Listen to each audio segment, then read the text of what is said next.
On Canada Day, 2014, 2,000 people sloshed through the mud on a cold and rainy morning to make a living flag. Why do you think they did that? Why are you here tonight? Maybe for the same reason. I propose to you that it's because we want to connect. We are made for connection. From the time of conception, we are joined to another. Babies who do not receive loving human touch shut down, and as adults, without meaningful connection, we feel a void which we strive to fill, sometimes in damaging ways. I talked to Timothy Eaton one day. He sits at the MTS Center here in Winnipeg. As people walk by, they rub his shoe. "How does that make you feel?" I asked him. "Isn't that obvious?" he replied. "It makes me shiny." Connection brightens us up. I have a good friend who recently took her life. She didn't think she'd really be missed. But over 200 people showed up at her memorial, all of whom were somehow impacted by her life. We all left knowing our lives have a ripple effect. Everything in this world is interconnected. Round and round we go, weaving our lives together, largely unaware of the impact we have. We have things we're passing around, good and bad, and eventually they come back to us. So, fill the world with what you want it filled with, because we are all connected. Your good is my good. If we're connected, why do we often feel so alone? In fact, sometimes most profoundly when we are in a crowded room. If those near us don't show interest in us, it enhances our sense of isolation. What we're looking for is heart connection and acceptance. Something as simple as singing together can create this kind of connection.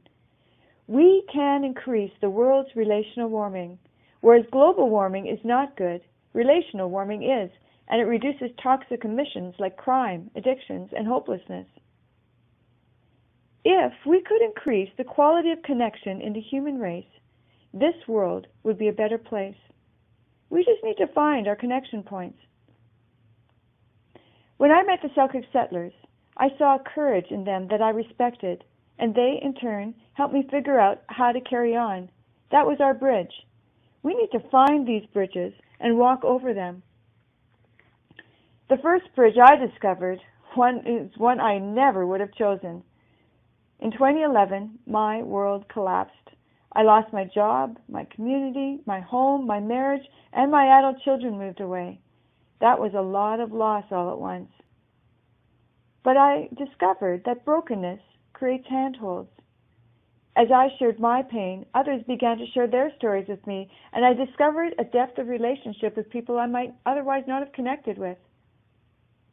Secondly, welcoming people to your table builds a bridge. Being invited into a circle brings a sense of comfort, safety, and belonging.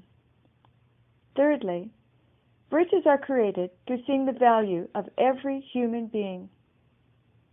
As I walk through the day, I never know whose eyes I'll look into, who might ask me for a moment of my time, but if I see the value of that person, I will walk over the connecting bridge. A few weeks ago, I went for a walk around the legislative grounds. I noticed in the distance a tiny waif of a girl standing all alone. "Is anybody out here?" I imagined her plaintive cry. I went over and touched her. She was skin and bones. She was one of the millions of victims that died in the 1932 Holodomor famine genocide in the Ukraine. The Russians had not seen the value in her.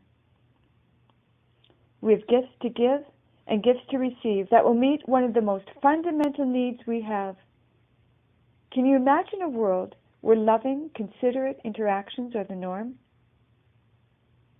That day, at the Holodomor statue, I met a young family that had recently emigrated from the Ukraine. They had left all family behind and knew no one in Winnipeg. I handed them my card and told them I'd be honored if you joined me for dinner sometime. We all need connection. We can reach out a hand and give it. We can open our arms wide and receive it. The world was made for this. We were made for this.